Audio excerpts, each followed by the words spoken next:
நண்பர்கள் அனைவருக்கும் என்னுடைய அன்பான பணிவான வணக்கங்கள். என் பெயர் ஜான். நான் ஒரு குடிநோயாளி. எல்லாம் வல்ல இறைவனோட அருளாலையும் தோழமையில் இணைந்து செயல்படுவதால் நான் பெற்றுக்கொள்ளக்கூடிய அனுபவம் சேர்ந்து நம்பிக்கை ஆகியவற்றாலும் இன்னைக்கு ஒரே ஒரு நாள் நான் குடிக்கல தெளிவா மன நிறைவா அமைதியா வாழ என்னாலான எல்லா முயற்சிகளையும் செய்து கொண்டிருக்கின்றேன். நண்பர் தேவா குறிப்பிட்டது போல கோயம்புத்தூர் ஒருங்கிணைப்பு மனசாட்சியின் தீர்மானத்தின் அடிப்படையில இரவு 9:30 to 10:30 மணி நடத்தப்படுகின்ற இந்த ஆன்லைன் மீட்டிங்ல 24 மணித்துளிகள் ஒரு நாள் 24 hours a day அப்படின்ற புத்தகத்துல இருந்து ஒவ்வொரு நாளும் ஒவ்வொரு பக்கமாக எடுத்து வாசிச்சு விளக்கம் பார்த்து கலந்தாய்வு செய்து புத்தகம் வச்சு கொண்டிருக்கின்றோம். அதன் தொடர்ச்சியாக இன்றைக்கு நாம அடைந்திருக்கிற பக்கம் ஜூன் மாதம் 28ஆம் நாள். ஜூன் 28க்கான சிந்தனையை முதல்ல வாசிச்சுட்டு அதுக்கப்புறமா அதற்கான விளக்கத்தை பார்த்து கலந்தாய்வு செய்து புத்தகத்தை நிறைவு செய்வோம். இந்த ஜூன் 28 சிந்தனையை வாசிப்பதற்கு நண்பர் தேவா அவர்களே அன்போட பணியோட அழைக்கிறேன். போட்டியூ தேவா. ஜூன் 28. தேங்க்யூ.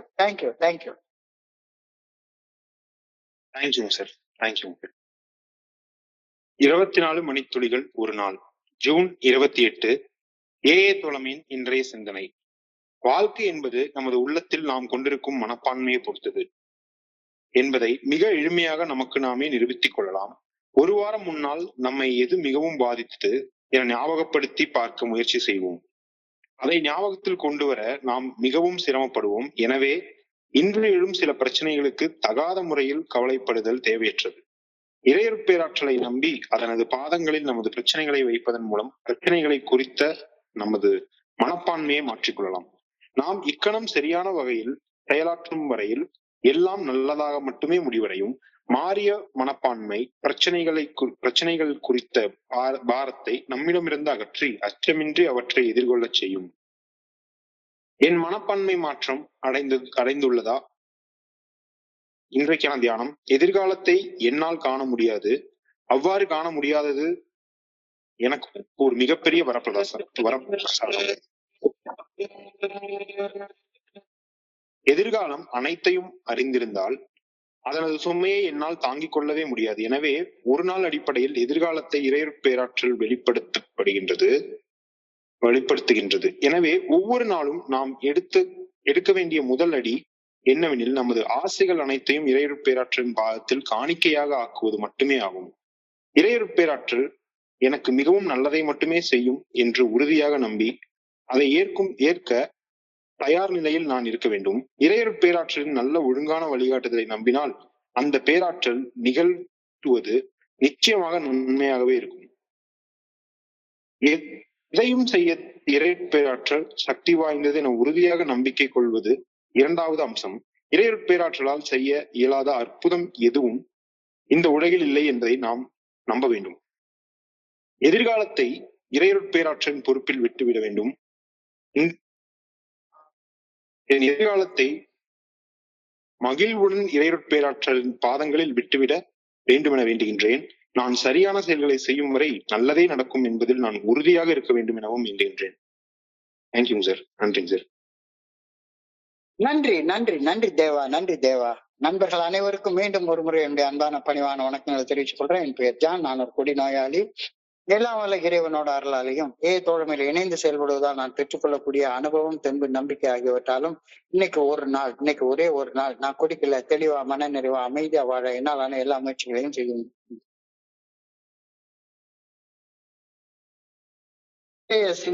இன்றைய சிந்தனையை வாசிக்கிறப்ப ஃபர்ஸ்ட் என்னுடைய மனசை கடந்து போனது என்னுடைய ஆழ் மனதுல நான் கொண்டிருக்கக்கூடிய அக மனப்பான்மை தான் என்னுடைய வாழ்க்கையாக பரிணமிக்கின்றது அப்படின்ற ஒரு கருத்தை என்னுடைய குருஜி எனக்கு சொல்லுவாரு. அதுதான் எனக்கு ஃபர்ஸ்ட் இன்னைக்கு சிந்தனையை வாசிக்கிறப்ப எனக்கு வந்தது. என்னுடைய ஆழ் மனதுல நான் கொண்டிருக்கும் அக மனப்பான்மை தான் என்னுடைய வாழ்க்கையாக பரிணமிக்கின்றது. ஏவுக்கு எவ்வளவோ அர்த்தங்கள் உண்டு. ஆல்கஹாலிக்ஸ் அனானிமஸ், ஆல்கஹாலிக்ஸ் அனானிமஸ் அப்படின்னு சொல்றோம். அப்சல்யூட் அப்ஸ்டினன்ஸ் அப்படின்னு சொல்லுவாங்க. ஆல்ட்ரூயிஸ்டிக் ஆக்ஷன் அப்படின்னு சொல்லுவாங்க. தமிழ்ல சொன்னா அன்பு, அரவணைப்பு, அப்பா அம்மா அப்படின்றது போல சில விளக்கங்களை சொல்லுவாங்க. ஆனா இன்னொரு விளக்கம் உண்டு. ஆல்டர்ட் ஆட்டிடியூட் அட்ஜஸ்ட்மெண்ட் அப்படின்னும் அர்த்தம் சொல்லுவாங்க. ஸோ ஏஏ என்பது திருத்தப்பட்ட ஒரு மனப்பான்மை அப்படின்றது ஒரு ஆழமான அர்த்தத்தை கொடுக்குது அப்படின்னு நான் புரிஞ்சுக்கிறேன். ஸோ ஏ என்பதுடைய விரிவாக்கத்தை attitude adjustment or altered attitudes, திருத்தப்பட்ட மனப்பான்மை அப்படின்னு ஒரு விளக்கமும் நம்ம எடுத்துக்கொள்ளலாம். அதுவும் ரொம்ப அர்த்தமுள்ளதாக இருக்குது அப்படின்றத நான் புரிந்து கொள்றேன். இதுதான் இன்னைக்கு சிந்தனையுடைய முதல் வரியாக கொடுக்கப்பட்டிருக்கிறது. Life is fundamentally an inner attitude. Life is fundamentally an inner attitude. It is a proved fact that actually and psychologically my perception shapes myself. வாழ்க்கையை குறிச்ச என்னுடைய மனப்பான்மை தான் என்னையே உருவாக்குது. என் உள்ளுக்குள்ளார வாழ்க்கையை குறிச்ச நான் ஒரு உருவகம் செய்து வச்சிருக்கேன்ல, வாழ்க்கைன்னா இதுதான் அப்படின்னு ஒரு உருவகம் செய்து வச்சிருக்கேன்ல, அந்த உருவகம் தான், அந்த பெர்செப்ஷன் தான் என்னுடைய வாழ்க்கையவே நிர்ணயம் பண்ணுது அப்படின்ற கருத்தை இன்னைக்கு சிந்திக்க சொல்லியிருக்காங்க. Life is fundamentally and inner attitude.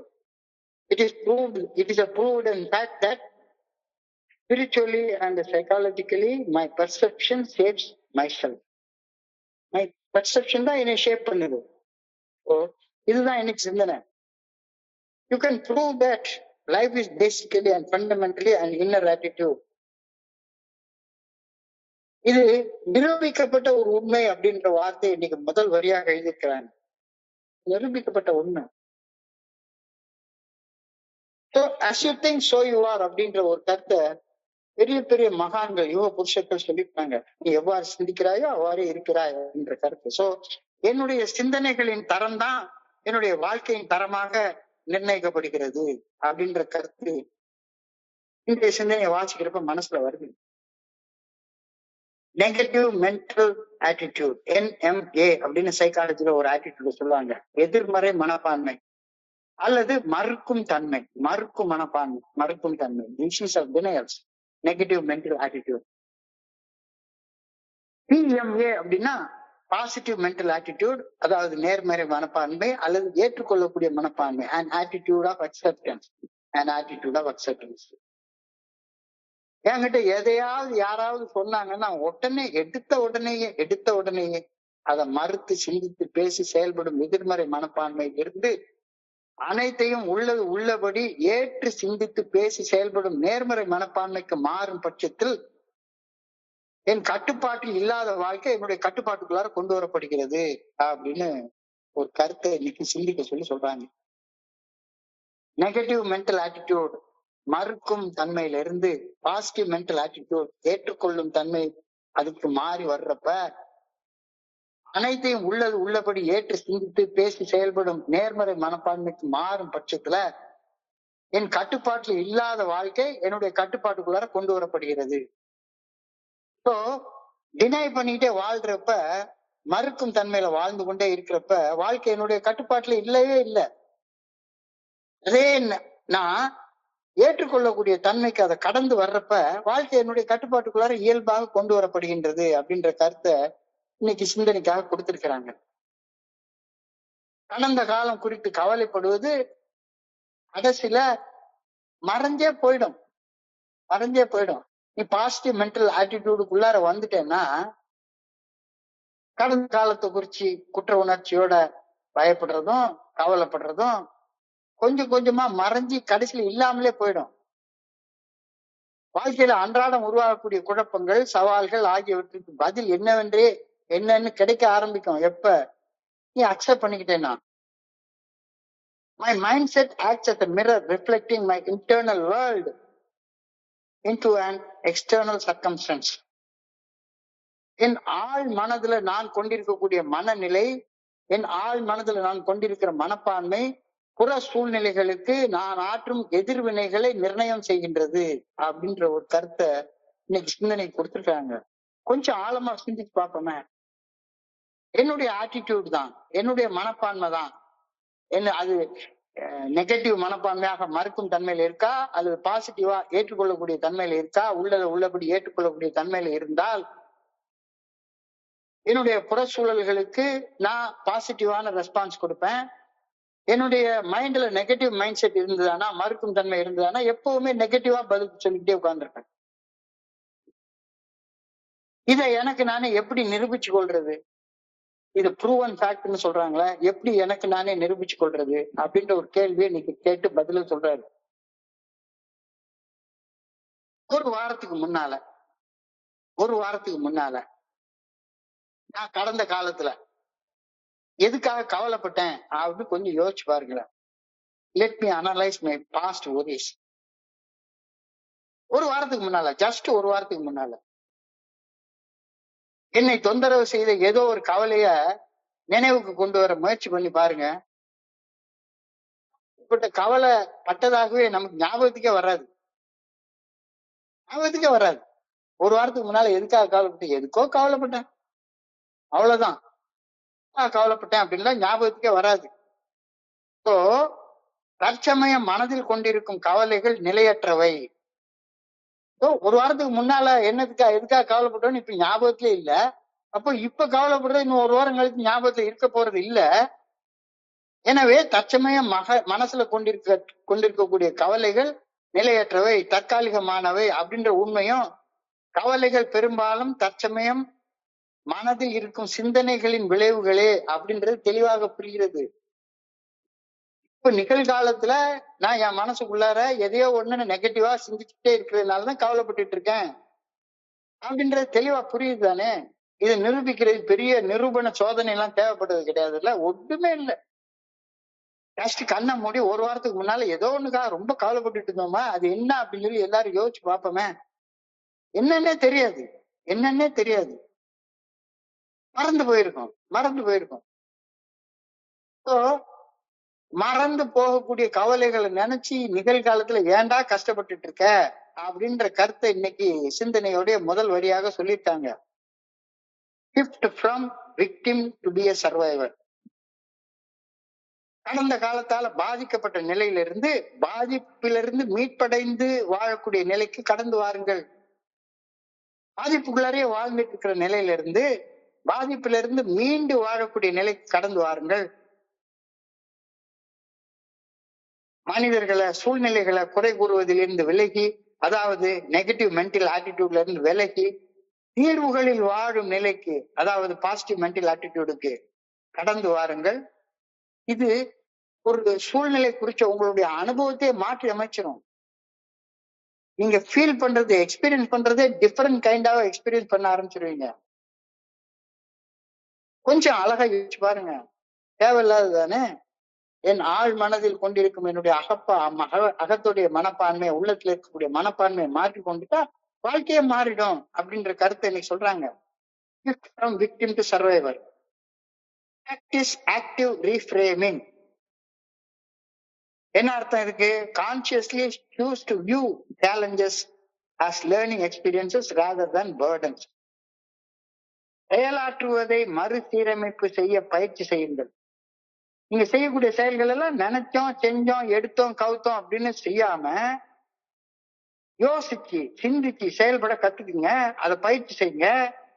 சவால்களை சுமைகளாக கருதாமல், ஒரு சேலஞ்ச் வருது, அதை சுமைகளாக கருதாமல் அவற்றை எனக்கு பாடம் கற்பிச்சு தர்றதுக்கு கொடுக்கப்பட்ட அனுபவங்களாக, பட்டறிவு தரக்கூடிய அனுபவங்களாக மாற்ற பயிற்சி செய்யுங்கள் அப்படின்ற கருத்து சொல்றாரு. Practice active reframing.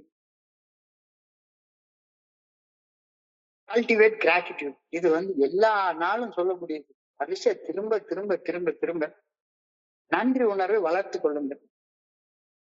நீங்கள் நன்றி உணர்வுடன் நினைவு கூற வேண்டிய விஷயங்களை தீவிரமாக கவனத்துக்கு கொண்டு வருவது உன்னுடைய அகநிலையவே மாற்றும், உன்னுடைய மனப்பான்மையவே மாற்றிடும்.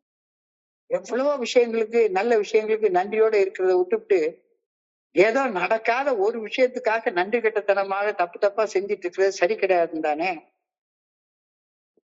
மகிழ்ச்சி, ஆனந்தம் என்பது எனக்கு உள்ள இருந்து வெளிப்படக்கூடிய ஒன்று. மகிழ்ச்சி, ஆனந்தம் என்பது எனக்கு உள்ள இருந்து வெளிப்படக்கூடிய ஒன்று. ஒரு நாளும் மகிழ்ச்சியும் ஆனந்தமும் வெளியே இருந்து எனக்குள்ளார வரவே வராது. தற்காலிக சுகங்கள் மட்டும்தான் வெளியே இருந்து எனக்குள்ளார உள்ள வரும். உண்மையான மகிழ்ச்சி, உண்மையான ஆனந்தம் அப்படின்றது எனக்குள்ளார இருந்து தான் வெளியே வரும்.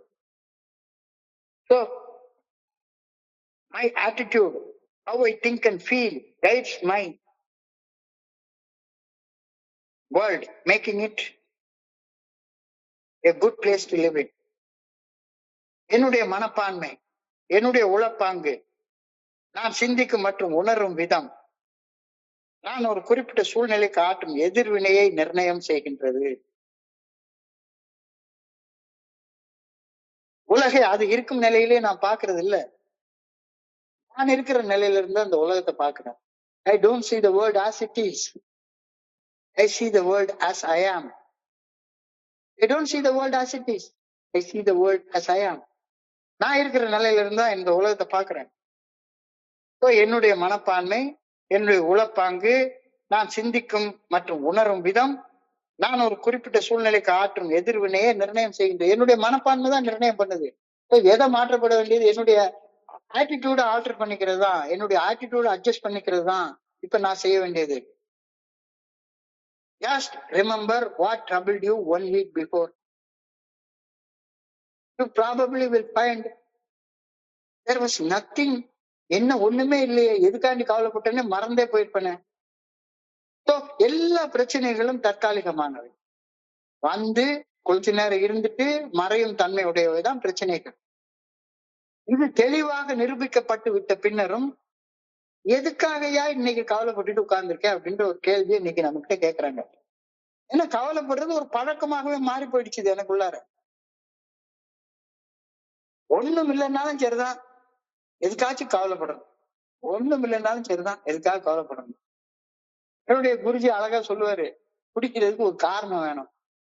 இப்ப வெயில் பயங்கரமா கொளுத்துது, ஒரு பியர் குடிக்கணும் அப்படின்னு தோணும். உடம்பு குளிர்ச்சியா இருக்கும். இளநீர் குடிக்கணும்னு தோணாது, ஒரு பியர் குடிக்கணும் அப்படின்னு தோணும். ரொம்ப குளிருது, அப்போ ஒரு ரம் குடிக்கணும்னு தோணும். இப்போ உடம்புல லேசா நடுக்கமா இருக்குது, விஸ்கி குடிக்கணும். பிரச்சனை ஒண்ணுமே இல்லை. No reason is the best reason for taking a drink. அப்போ கவலைப்படுறது ஒண்ணுமே கிடையாது. எல்லா பிரச்சனைகளும் தற்காலிகமாகவே வந்து சற்று நேரம் இருந்து மறையும் தன்மையுடையவை என்பது தெளிவாக நிரூபிக்கப்பட்டு விட்ட பின்னரும் நான் ஏன் கவலைப்படணும்? என்னை நோயில் அமிழ்த்தி நோயில் வருத்தி வாழ வைத்து கொண்டிருக்கிற செயல்கள் என் உள்ளத்துக்குள்ளார விரும்புறதுல இருந்து விடுவித்துக் கொள்ள எனது எண்ணங்களை, சிந்தனைகளை இறையருட் பேராற்றலின் பாதத்துல சமர்ப்பிக்க நான் தயாராக இருக்கின்றேனா? இது இன்னைக்கு ஒரு ஆழமான கேள்வி. என்னைய டிசீஸ்ல ஆழ்த்துது, செயல் அடிமைத்தனத்துல ஆழ்த்துது, என்னை நோயில வருந்த வைக்குது. ஆனாலும் திரும்ப திரும்ப அடிக்டிவா அதே செயலை செஞ்சு கொண்டே இருக்கிறேன். செய்யணும்னு எனக்குள்ளார உள்ளத்துக்குள்ளார விரும்புற ஒரு ஆட்டிடியூட், ஒரு மனப்பான்மை எனக்குள்ளார இருக்குது. இந்த ஆட்டிடியூட்ல இருந்து விடுபட நீ விரும்புறியா? குடிக்கிறது நிறுத்துற விரும்புறியா? அப்படின்ற மாதிரி உன்னைய அடிக்டிவா பிஹேவ் பண்ண வைக்கக்கூடிய ஆட்டிடியூட்ல இருந்து உன்னைய விடுவிச்சு கொள்ள விரும்புறியா? உன்னைய செயல் அடிமைத்தனமாக செயல்பட தூண்டக்கூடிய எண்ணங்களை, சிந்தனைகளை கடவுளுடைய பாதத்துல சமர்ப்பிக்க தயாராக இருக்கிறியா? இது என்னுடைய மனப்பான்மையை நான் மாற்றிக்கொள்வதற்கு முன்னால என்னை நானே கேட்டுக்கொள்ள வேண்டிய மிக முக்கியமான கேள்வி. என்னுடைய ஆட்டிடியூட அட்ஜஸ்ட் பண்ணிக்க எனக்கு விருப்பம் இருக்கா? இல்லைன்னா அட்ஜஸ்ட் பண்ணவே முடியாது. குடிக்கிறது நிறுத்துறது விரும்பாதவன்னா எப்படி குடிக்கிறது நிறுத்துவான்? அதே மாதிரி தன்னுடைய செயல் அடிமைத்தனமான மனப்பான்மைய மாற்றிக்கொள்ள விரும்பாதவனுக்கு அதை மாத்திக்கவே முடியாது. My attitude towards my problems can be changed by putting myself and my problems in God's hands. சிம்பிளா ஒரு வார்த்தை சொல்லியிருக்காங்க. கவலையா? எத்தனையோ கவலைகள் இருக்கு. பிரேயர்ன்றது என்ன? உன்னுடைய கடவுளுடைய பாதத்துல இறக்கி வைக்கக்கூடிய செயலுக்கு பேர் தானே பிரேயர். எத்தனையோ ஆசை இருக்கு, எத்தனையோ இது இருக்கு. போய் கோயில்ல உண்டியில போட்டு வந்துரு, கடவுளுடைய பாதத்துல இறக்கி வச்சுட்டு வந்துரு. So my attitude towards my problems can be changed by putting myself and my problems in God's hands. So என்னுடைய வாழ்க்கை இன்னைக்கு நான் வாழ்ந்து கொண்டிருக்கிற பரிதாப நிலையில் இருந்து மாறியாக வேண்டும் என்று எனக்குள்ளார கதறேன். ஆண்டவா, என்னை இவ்வளவு தூரத்துக்கு சோதிக்கிறியே அப்படின்னு கதறேன். ஆனாலும் என் வாழ்க்கையை அத்தகைய பரிதாப நிலைக்கு கொண்டு வந்த என் பழைய செயல் அடிமைத்தனங்களை விட்டுவிடு மனப்பான்மையை எனக்குள்ளார உருவாக்கி கொள்ள மறுக்கிறேன். Negative mental attitude. ஐயோ குத்துதே கொடைதே அப்படின்னு கதறேன், புலம்புறேன், எல்லாம் பண்றேன். மீட்டிங்ல வந்து புலம்புறேன், எல்லாம் பண்றேன். எல்லாம் பண்றேன்.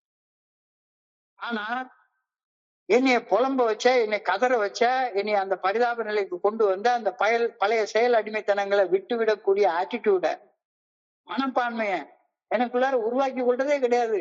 புலம்ப வேண்டியது, போக வேண்டியது, செய்ய வேண்டியது, திரும்ப வர வேண்டியது, புலம்ப வேண்டியது, இதேதான் திரும்பி திரும்ப ஒரு சைக்கிளாக வந்துட்டே இருக்கு.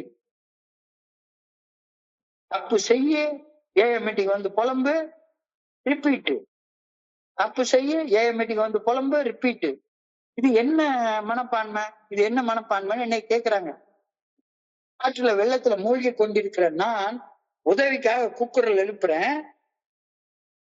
ஐயா எனக்கு உதவி செய்யுங்க, உதவி செய்யுங்க அப்படின்னு கூக்குரல் எழுப்புறேன்.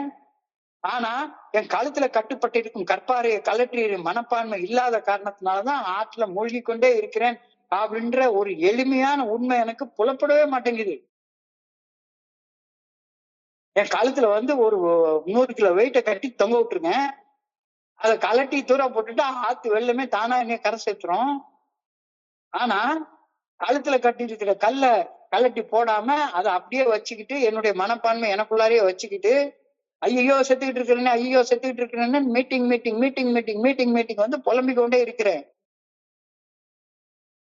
துன்பத்தின் அடிப்படை காரணம் களையப்படாவிட்டால் துன்பம் என்னை விட்டு நீங்கவே நீங்காது அப்படின்ற எளிமையான உண்மையை நான் ஏன் புரிந்து கொள்ள மறுக்கிறேன் அப்படின்ற ஒரு கேள்வி என்னை கேட்கிறாங்க.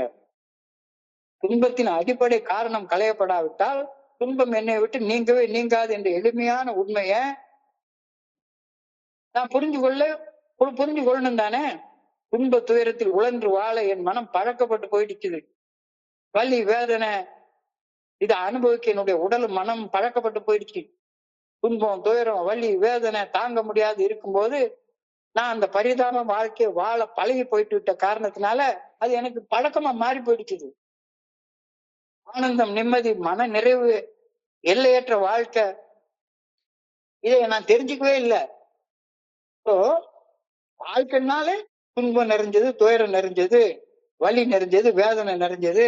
நான் அதை அனுபவிச்சுதான் ஆகணும், வேற வழியே கிடையாது அப்படின்னு எனக்கு துன்பத்தையும் துயரத்தையும் வலியையும் வேதனையையும் உருவாக்குன செயல்களை திரும்ப திரும்ப செஞ்சுட்டு இருந்துட்டு கழுத்துல கட்டி இருக்கிற 100 கிலோ கல்லை கழட்டி கீழே போடாம ஐயோ மூழ்கிறேனே மூழ்கிறேனே மூழ்கிறேனேன்னு மீட்டிங் மீட்டிங் மீட்டிங் மீட்டிங் புலம்பிட்டே இருக்கிறேன்.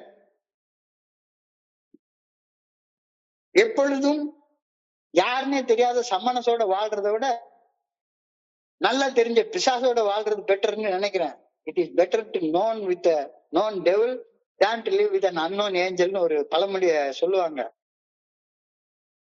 தெரியாத சம்மனசோட வாழ்றதை விட தெரிஞ்ச பிசாசோட வாழ்றது எவ்வளவு பெட்டர் அப்படின்னு எனக்கு பரிச்சயப்பட்டு போன பழக்கப்பட்டு போன துன்பம் துயரம் வலி வேதனையோட நான் அதை கட்டி புரண்டு வாழ்ந்துட்டே இருக்கிறேன். இந்த மனப்பான்மை தான் என்கிட்ட இருக்குது, இந்த ஆட்டிடியூட் இருக்குது. குடிநோயின் பாதிப்புகளில் இருந்து மீட்படைதல் என்பது ஏற்கனவே எனக்குள்ளார இருப்பவற்றுள் ஏதோ ஒன்றை கூட்டுவது கிடையவே கிடையாது. ஏற்கனவே எனக்குள்ளார இருக்கக்கூடிய ஆனந்தம் நிம்மதி நிறைவு ஆகியவற்றை உணர தடையாக இருக்கக்கூடிய தடைகளை கழிப்பதனால் மட்டுமே நான் மீட்படைய ஆரம்பிக்கின்றேன் அப்படின்ற ஒரு கருத்தை இன்னைக்கு தெளிவா சொல்றாங்க. என்கிட்ட 10 கோடி ரூபாய் பணம் இருக்கு, 10 கோடி ரூபாய் பணத்தை 11 கோடி ரூபாய் பணமா மாத்திக்கிறதுனால கூட்டுறதுனால ஒண்ணுமே ஆக போறது இல்ல. என்கிட்ட 1 டன் குப்பை இருக்கு, அந்த 1 டன் குப்பையை 500 கிலோவை குறைச்சிட்டேன் அப்படின்னு சொன்னா நிம்மதி நிறைவு ஆனந்தம் ஆகியவற்றை உணர்வதற்கு ஒரு படி கொஞ்சம் முன்னால போயிருப்பேன். கூட்டுறதுனால இல்ல கழிக்கிறதுனாலதான் அப்படின்ற கருத்தை எனக்கு சொல்லியிருக்கேன். கழுத்தில் கட்டப்பட்டிருக்கும் தேவையற்ற கற்பாறைகளை கழித்து விடுதலே மீட்படைதல் ஆகும். 100 கிலோ வெயிட் ஏற்கனவே கட்டிட்டு உள்ள கிடந்து மூழ்கிட்டு கிடக்குறேன். இதுல ஏஎம் மீட்டிங் வந்து கூட ஒரு 10 கிலோ சேர்த்துக்கிறேன். உன்னதமான வாழ்க்கை வாழ இப்பொழுது என்னை பரிதாபமாக வாழ வைத்துக் கொண்டிருக்கும் கர்மங்கள் செய்யும் விருப்பத்தை அடைந்து அந்த விருப்பத்தை கடவுளுடைய பாதத்தில் சமர்ப்பணம் செய்ய நான் பழகி கொண்ட அந்த பழக்கம் போதுமானது. கல்லை கல்லட்டி கீழே போடு, கல்லை கல்லட்டி கீழே போடு. ஏற்கனவே ஏற்கிற வெயிட்டோட இன்னும் கொஞ்சம் வெயிட் ஏத்திக்கிட்டே போயிட்டே இருக்க. So trusting the good orderly direction of God will turn everything all right, provided that I am doing the right thing. Trusting the good orderly direction of God will turn everything all right, provided I am doing the right. So என்னுடைய மனப்பான்மையை பயத்திலிருந்து நம்பிக்கையாக, என்னுடைய மனப்பான்மையை பயத்திலிருந்து செயலூக்கம் தரும் நம்பிக்கையாக மாற்றுவது பிரச்சனைகளை இறையற பேராற்றின் பாதங்களை சமர்ப்பிப்பதன் மூலமாகவோ அல்லது தனிப்பட்ட கட்டுப்பாட்டில் கவனம் செலுத்துவதன் மூலமாக உணர்வு பூர்வமாக சுமைகளை சுமப்பதில் இருந்து விட்டு விலக நமக்கு உதவுகின்றது. கழுத்துல இருக்க பாறையை கழட்டி போடுறது, கடவுளுடைய பாதத்துல கொண்டு போய் இறக்கி வச்சுட்டு வந்துடு. எனக்கு இது கிடைக்கல, அது கிடைக்கல, இது கிடைக்கல, அது கிடைக்கல. எஸ், நிறைய கவலைகள் தினசரி வந்துட்டே தான் இருக்குது. ஒவ்வொரு நாளும் கவலைகள் வர வர வர வர அதை கடவுளுடைய பாதத்துல கழட்டி வச்சிரு. வைக்க உணர்வு பூர்வமாக உன்னுடைய சுமைகளை சுமப்பதில் இருந்து நீ விலகி வாழ உனக்கு உறுதி. பயம் நம்பிக்கையாக மாற்ற மாட்டேங்கிறது. உன்னால இன்னைக்கு எதை கட்டுப்படுத்த முடியும் அப்படின்றதுல மட்டுமே உன்னுடைய கவனத்தை குவித்து செயல்படு.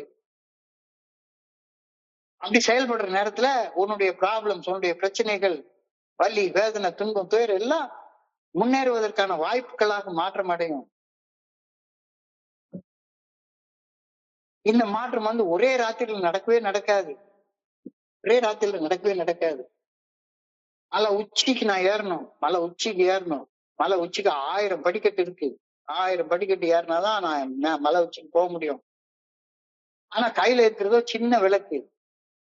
இதை வச்சுக்கிட்டு எப்படி 1000 படிக்கட்டு எனக்கு எங்க போறதுன்னே தெரியலையே அப்படின்னா இல்ல. அடுத்த அடி எடுத்து வைக்கிறதுக்கு டார்ச் உபயோகப்படுத்து. ஒரு அடி எடுத்து வை. ஒரு அடி எடுத்து வச்ச உடனே 2வது அடி அந்த டார்ச் காட்டும். 2வது அடி எடுத்து வை, 3வது அடி அந்த டார்ச் காட்டும். சிறு சிறு அடிகள் எடுத்து வைத்து முன்னேறு. எப்பவுமே உனக்கு கடவுள் உன் கூட இருக்கிறார் அப்படின்ற நன்றி உணர்ச்சியோட எப்பவுமே இரு. குறைகளை ஏற்றுக்கொள். உன்னுடைய பலகீனத்தை ஏற்றுக்கொள்.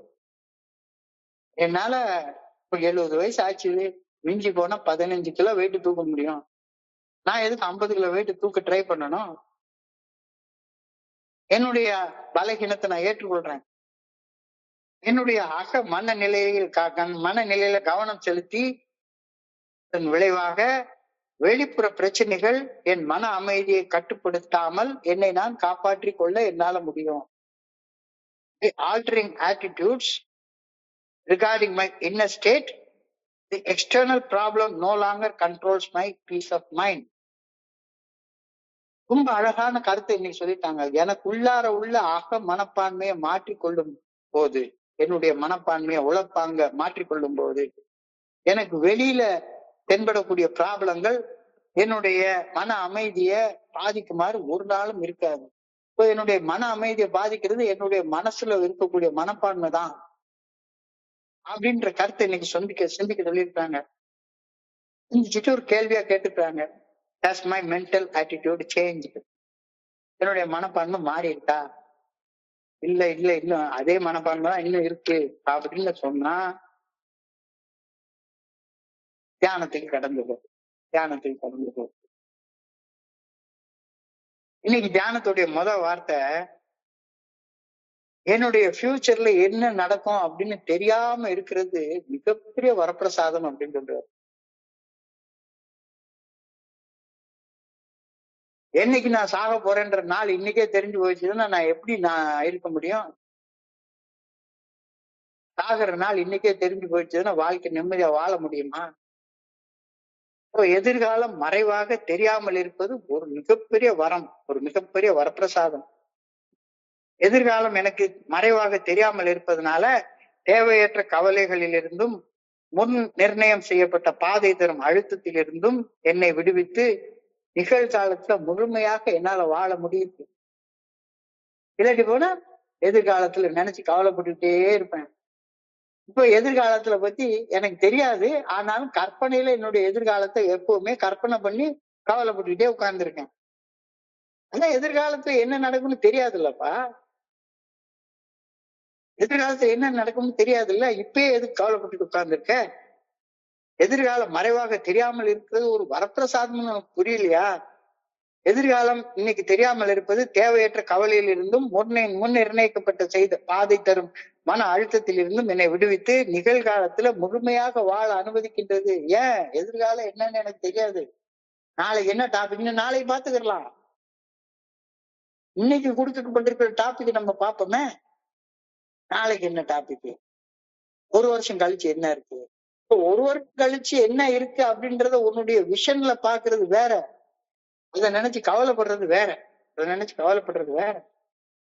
சோ எதிர்காலம் மறைவாக இருக்கும் நிச்சயமற்ற தன்மை என்னுடைய சொந்த விதியை நானே உருவாக்கும் சுதந்திரத்தை எனக்கு அளிக்கின்றது அப்படின்ற ஒரு கருத்தை நீ சொல்றாங்க.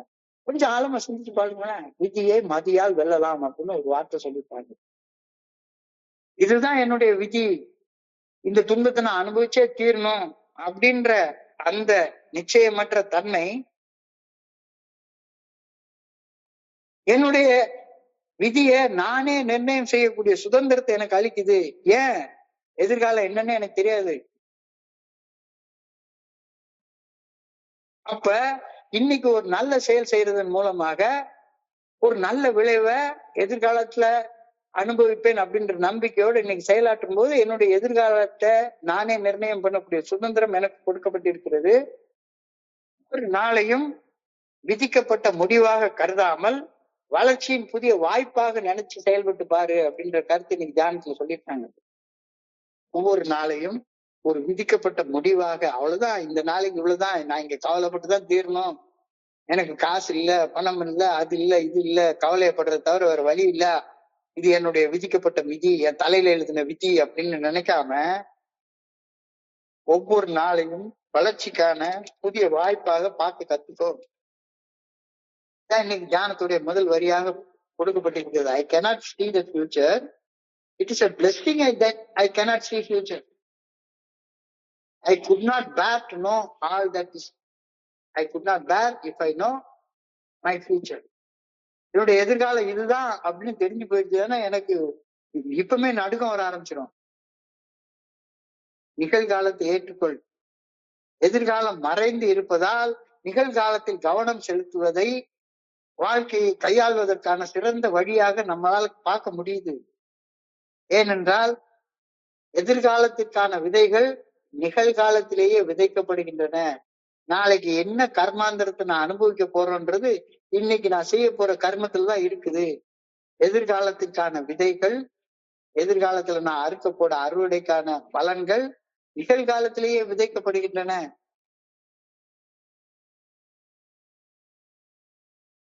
அடைப்பதற்கான சுதந்திரம் எனக்குதான் கொடுக்கப்பட்டிருக்கிறது. நான் பாமர ஜாதியில் தனி மனிதன், என்னுடைய வாழ்க்கையை படிப்பதனால் என் பேர் இறைவன் அப்படின்னு கண்ணதாசன் ஒரு பாட்டு எழுதியிருப்பாரு. அடைப்பதற்கான சுதந்திரம் ஒவ்வொரு மனுஷங்கிட்டையும் கொடுக்கப்பட்டிருக்கிறது. என் வாழ்க்கையை நான் தான் படைக்கிறேன் அப்படின்ற நம்பிக்கை அது அசுர பலத்தை எனக்கு கொடுக்குது. நம்பிக்கை எனக்கு அமைதியை கொண்டு வருது. நம்பிக்கைன்னா என்ன? கடவுள் எனக்குள்ளார இருக்கிறார், நான் வாழ்வதற்கான நல்ல ஒழுங்கான வழிகாட்டுதல் அவர் காட்டுறார். அந்த வழிகாட்டுதல் என்னுடைய மனசாட்சி நல்ல ஒழுங்கான வழிகாட்டுதல் மூலமாக எனக்கு வெளிப்படுத்தப்படுகின்றது. அப்ப மனசாட்சி உறுத்தக்கூடிய செயலை செய்யாமலும் மனசாட்சி சரின்னு சொல்லக்கூடிய செயலை செய்தும் வாழ்றப்ப நான் எனக்கான படைப்பதற்கான சுதந்திரத்தை நான் பயன்படுத்திக் கொள்றேன். என்னுடைய தற்போதைய செயல்கள் மற்றும் தேர்வுகளில் கவனம் செலுத்துவதன் மூலம் அறியப்படாதவற்றை கணிக்க முயன்று திணறாமல் என்னுடைய பாதையை நேர்மறையாக வடிவமைத்துக் கொள்ள எனக்கு முடிகின்றது. இதையெல்லாம் கேட்கக்கூடிய வார்த்தைகளாங்க. என்னுடைய நிகழ்காலத்துல இப்ப நான் செய்யக்கூடிய செயல்களை கவனத்தோட தேர்வு செய்வதன் மூலமாக நாளைக்கு என்ன நடக்கும்னு அறியப்படாது. அறியப்படாதவற்றை நம்பிக்கையோட கணிக்க முயன்று திணறாமல் எனது பாதையை இப்ப இந்த நேரத்துல நேர்மறையாக வடிவமைத்துக் கொள்ள எனக்கு முடிகின்றது. God reveals future day by day. God reveals future day by day. ஒத்த நாளாக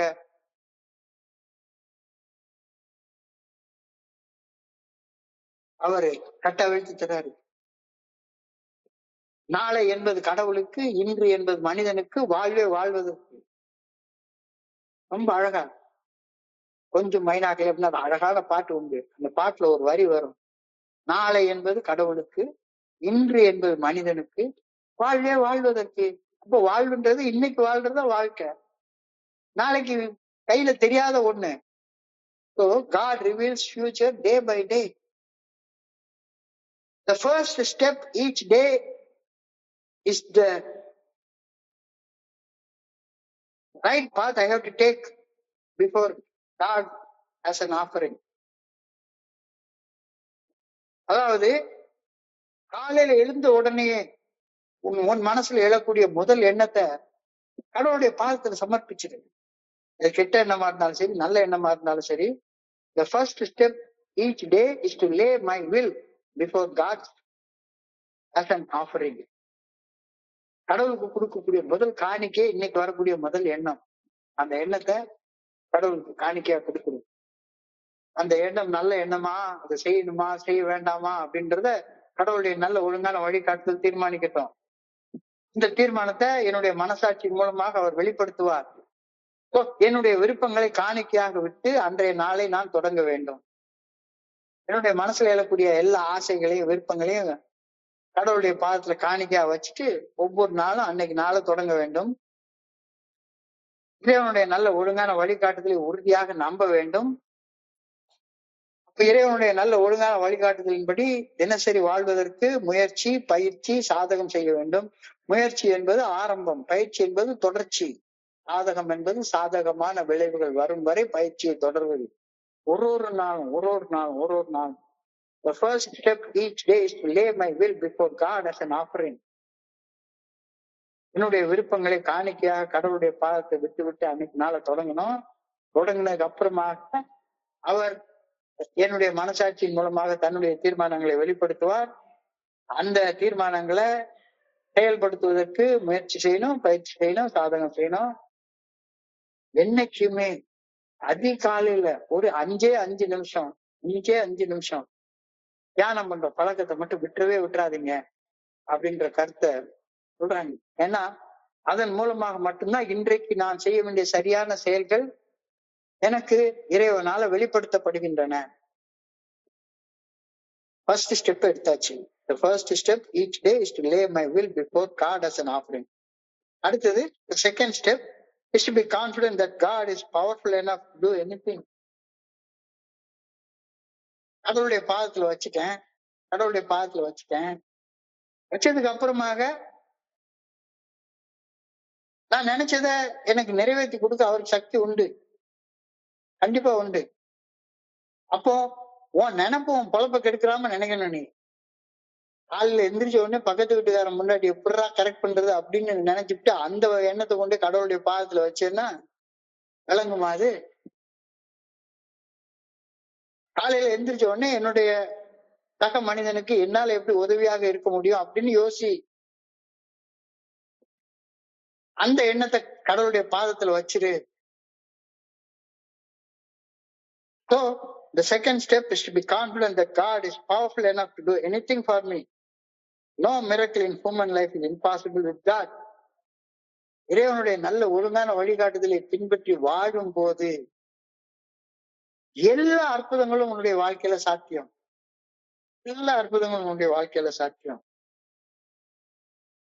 Leave the future to God. மறுபடியும் அதே பாட்டுதான். இன்று என்பது மனிதனுக்கு, நாளை என்பது கடவுளுக்கு, வாழ்வே வாழ்வதற்கு. இப்ப நிகழக்கூடிய நேரம் உனக்கு. இன்னைக்கு செய்யக்கூடிய செயல் விளைவுகளை நிர்ணயிக்கிறது கடவுளுடைய விதி. இன்னைக்கு நீ நல்லது செஞ்சா நல்லது நடக்கும், கெட்டது செஞ்சா கெட்டது நடக்கும். நீ இன்னைக்கு நல்லது செஞ்சுட்டு கெட்டது நடக்க வாய்ப்பே கிடையாது, கெட்டது செஞ்சுட்டு நல்லது நடக்கும் வாய்ப்பே கிடையாது. Be confident that God is going to give you whatever you have done. நீ எந்த கர்மத்தை விதிச்சியோ அதைத்தான் நீ அறுவடை பண்ண போற. நீ முடியாதுன்னு எதையும் நினைக்காத. No miracle in human life is impossible with God. Then what to do? Leave it to God. அவர் பார்த்துக்கிட்டோம். So I pray that I may gladly leave my future in God's hands.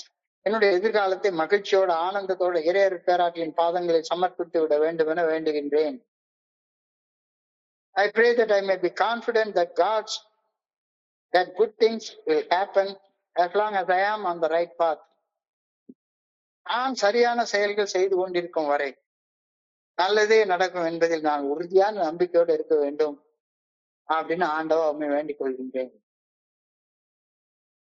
ரொம்ப அழகான prayer. I pray that I may be confident that good things will happen as long as I am on the right path.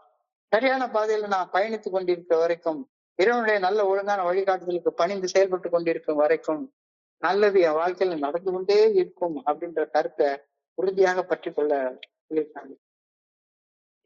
இன்றைய சிந்தனையை சுருக்கமாக பார்ப்போம்.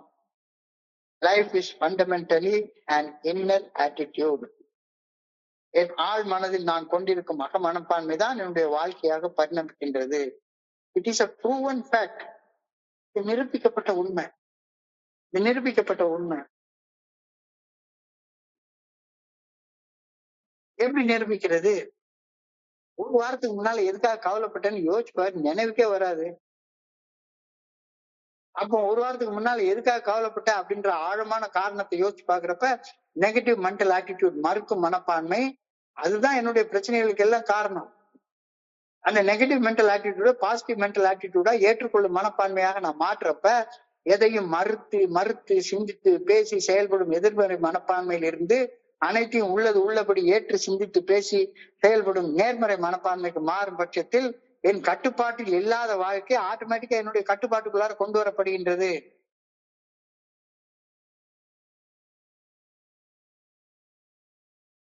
கடந்த காலம் குறித்த கவலை மறைந்து இறுதியில் மறந்தே போயிடுது. வாழ்க்கையில அன்றாடம் உருவாகக்கூடிய குழப்பங்கள், சவால்கள் ஆகியவற்றுக்கு பதில் எளிமையாக கிடைக்க ஆரம்பிக்கின்றது. My mindset acts as a mirror reflecting my inner world unto external circumstances. என் மனதில் நான் கொண்டிருக்கும் மனநிலை, மனப்பான்மை புற சூழ்நிலைகளுக்கு நான் ஆற்றும் எதிர்வினைகளை நிர்ணயம் செய்கின்றது அப்படின்ற கருத்தை நீ சொல்லியிருக்காங்க. கொஞ்சம் ஆழமா சிந்திச்சு பார்ப்போம். சிந்திச்சு பார்த்தா எளிமையாக புரியக்கூடிய உண்மைதான். ஆனா என்னுடைய மனப்பான்மை நெகட்டிவா இருக்கிற வரைக்கும், இவர் சொல்றது ஏயா கேட்கணும் அப்படின்னு மறுத்து கொண்டிருக்கக்கூடிய மனப்பான்மை இருக்கிற வரைக்கும் எதுவுமே மண்டைக்குள்ளார ஏறாது. இதை எப்படி நிரூபிச்சு பாக்குறது? என்னுடைய கடந்த கால கவலைகளை பகுப்பாய்வு செய்து பாருங்க. Let me analyse the past worries. ஒரு வாரத்துக்கு முன்பாக என்ன தொந்தரவு செய்த எந்த கவலையாச்சும் நீங்க ஞாபகத்துல இருக்கா? இல்ல. எந்த கவலையும் ஞாபகத்துல இல்ல. ஒரு வாரத்துக்கு முன்னால எதுக்காக கவலைப்பட்டீங்கன்னு யோசிச்சு பாருங்க, ஞாபகத்துக்கு வரவே வராது. எனவே தற்சமயம் மனதில் கொண்டிருக்கும் கவலைகள் கூட நிலையற்றவை, தற்காலிகமானவை அப்படின்ற உண்மை தெரிய வருது. கவலைகள் பெரும்பாலும் தற்சமயம் மனதில் இருக்கும் சிந்தனைகளின் விளைவுகளே அப்படின்றது தெளிவாக புரிய வரும். So shift from victim to survivor. நிகழ்கால சிந்தனைகளோட பாதிக்கப்பட்ட மனுஷனாக வாழ்றதுல இருந்து நிகழ்கால சிந்தனையிலிருந்து விடுபட்டு மீட்படைந்து வாழக்கூடிய மனுஷனாக மாறு. செயலாற்றுவதை மறுசீரமைப்பு செய்ய பயிற்சி செய். சவால்களை சுமைகளாக கருதாமல் அவற்றை கற்கும் அனுபவங்களாக, அனுபவ பட்டறிவாக மாற்றிக்கொள்வதற்கு பயிற்சி செய். மறுபடியும் எல்லா நாளும் ஒரு விஷயத்த மட்டும் திருப்பி சொல்லிட்டே இருக்காங்க. Cultivate gratitude, cultivate gratitude. நன்றி உணர்வை வளர்த்துக் கொள்ளுங்கள். நீங்கள் நன்றியுடன் நினைவு கூற வேண்டிய விஷயங்கள் உங்களுடைய தீவிரமான கவனத்திற்கு கொண்டு வருவது உங்களுடைய அகநிலையை மாற்றுகின்றது. மகிழ்ச்சி உள்ளுக்குள்ளார இருந்து வெளியே வர்றது. வெளியே இருந்து ஒரு நாள் மகிழ்ச்சி உள்ள போறது கிடையாது. மகிழ்ச்சியும் ஆனந்தமும் ஒரு நாள் வெளியே இருந்து உள்ள வராது, உள்ள இருந்துதான் வெளியே வரும். So my attitude, how I think and feel, guides my responses to the world, making it a lens through which I live. என்னுடைய மனப்பான்மை, என்னுடைய உழைப்பாங்கு, நான் சிந்திக்கும் மற்றும் உணரும் விதம் நான் ஒரு குறிப்பிட்ட சூழ்நிலை காட்டும் எதிர்வினையை நிர்ணயம் செய்கின்றது. உலகை அது இருக்கும் நிலையில இருந்து நான் பாக்குறதே கிடையாது. நான் இருக்கிற நிலையில இருந்து தான் உலகத்தையே நான் பாக்குறேன். I don't see the world as it is. I see the world as I am. Just remember what troubled you 1 week ago. You probably will find it difficult to remember at all. ஒரு வாரத்துக்கு முன்னால எதிரா கவலைப்படுச்சதுன்னு தெரியவே தெரியாது. ஆனா இன்னைக்கும் உட்கார்ந்து கவலைப்பட்டுட்டே உட்கார்ந்துருக்கேன். என்ன அர்த்தம் இது? எல்லா பிரச்சனைகளும் தற்காலிகமானவை, வந்து சற்று நேரம் இருந்து மறையும் தன்மையுடையவை அப்படின்றது தெளிவாக நிரூபிக்கப்பட்டு விட்ட பின்னரும் ஏன் திரும்ப உட்கார்ந்து அதையே கவலைப்பட்டுக்கிட்டே உட்கார்ந்துருக்க? என்னை நோயில் அமிழ்த்தி நோயில் வருத்தி வாழ வைத்துக் கொண்டிருக்கும் அந்த செயல்கள் என் உள்ளத்துக்குள்ளார அந்த செயல்கள் செய்யறத விரும்புறதுல இருந்து விடுபடணும்னு கூட உனக்கு ஆசைப்பட தெரியலையா? இன்னைக்கு ஒரு டிஹெச்ல ஒரு மீட்டிங் போயிருந்தேன். குடிக்கிறது என்னை கேவலமான இடத்துக்கு கொண்டாந்து விட்டுருச்சுன்னு தெரிஞ்சதுக்கு அப்புறமாவும் குடிக்கிறது நிறுத்தணும்ன்ற ஆசை வரலன்னா என்ன செய்யறது? My attitude towards problem can be changed by putting myself and my problems into the hands of God. என்னுடைய பிரச்சனைகளையும் அந்த பிரச்சனைகள் குறிச்ச மனப்பான்மையும் கடவுளுடைய பாதத்துல வச்சுட்டேன் அப்படின்னு சொன்னா ஆட்டோமேட்டிக்கா பிரச்சனைகள்ல இருந்து நமக்கு விடுதலை கிடைக்கிறது. அழகான ஒரு உதாரணம் சொல்லியிருக்காங்க. ஆற்றுல மூழ்கி கொண்டிருக்கிறேன்னா உதவி வேணும் உதவி வேணும்னு கத்துறேன் ஒவ்வொரு மீட்டிங்கா வந்து புலம்புறேன். ஆனாலும் என் கழுத்தில் கட்டப்பட்டிருந்து என்னை ஆற்று வெள்ளத்தில் அமிழ்த்து கொண்டிருக்கும் கற்பாறையை கலட்டி எறிய நான் விரும்புவதே கிடையாது. ஆட்டிடியூட மாத்துறதே கிடையாது. மூழ்கி கொண்டிருக்கும் எனக்கு எனது போராட்டம் ஆரோட இல்ல. என் காலத்துல கட்டி கல்ல கழட்டி போடுறதுக்குதான் போராட்டமே. நான் கழுத்துல இருக்க கல்ல கழட்டி தூர போட்டுட்டேன் அப்படின்னு சொன்னா, கவலையை கழட்டி தூர போட்டுட்டேன் அப்படின்னா அந்த ஆத்து வெள்ளமே என்னை கரையில கொண்டு தானா சேர்த்துரும்.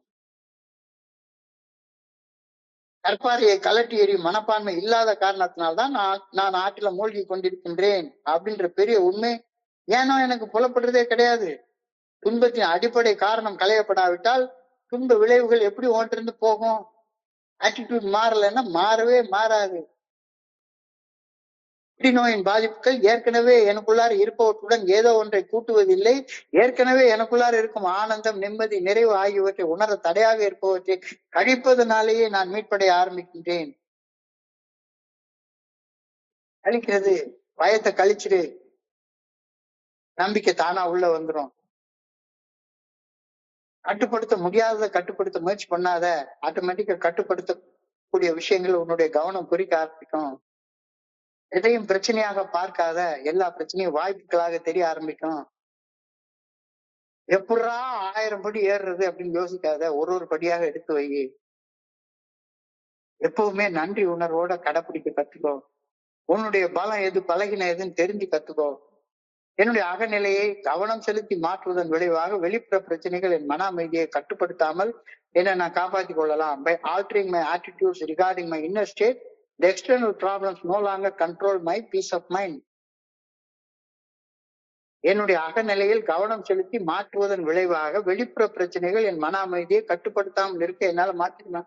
இந்த மாற்றத்தை கொண்டு வந்துட்டியா அப்படின்ற கேள்வியை தான் இன்னைக்கு கேட்கிறாங்க. Have I altered my attitudes?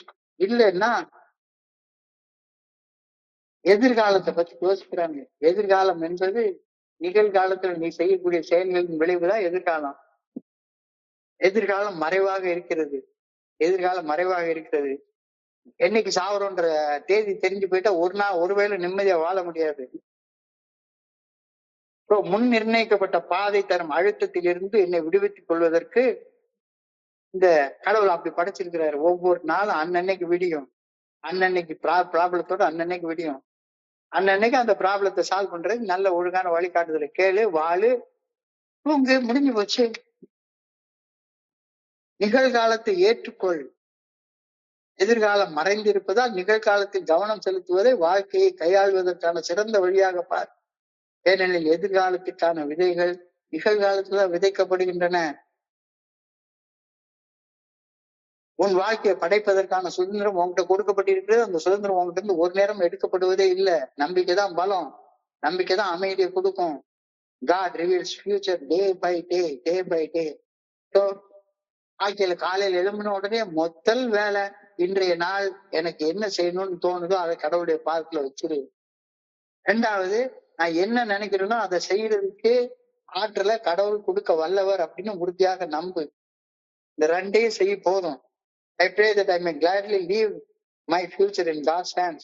என்னுடைய எதிர்காலத்தை மகிழ்வுடன் இறையறப் பேராற்றலின் பாதங்களில் சமர்ப்பித்து விட வேண்டும் என வேண்டுகின்றேன். I pray that I may be confident that good things will happen as long as I am on the right path. நான் சரியான செயல்கள் செய்யும் வரை நல்லதே நடக்கும் என்பதில் உறுதியாக இருக்க வேண்டும் என ஆண்டவா உண்மை பணியோடு வேண்டிக் கொள்கின்றேன். சிந்தனையோட இன்றைய சிந்தனை முடிவடைகிறது. இன்றைய சிந்தனையை படிக்கிறப்ப என் மனதை கடந்த சிந்தனைகளை உங்களோட பகிர்ந்து கொள்ள இந்த நல்ல அற்புதமான வாய்ப்பு வழங்கிய குழுவிற்கு என்னுடைய மிக பணிவான நன்றிகளை தெரிவித்துக் கொள்றேன். வரைக்கும் பொறுமையாக கேட்ட ஒவ்வொரு நண்பருக்கும் என்னுடைய பணிவான நன்றிகள். இன்றைய இரவு பொழுது நண்பர்களுக்கு இனிமையான இரவாக அமைய இறைவனை பணிவோடு வேண்டிக் கொள்கின்றேன். நன்றி நன்றி நன்றி நன்றி நன்றி நன்றி. வாழ்க வையகம், வாழ்க வளமுடன்.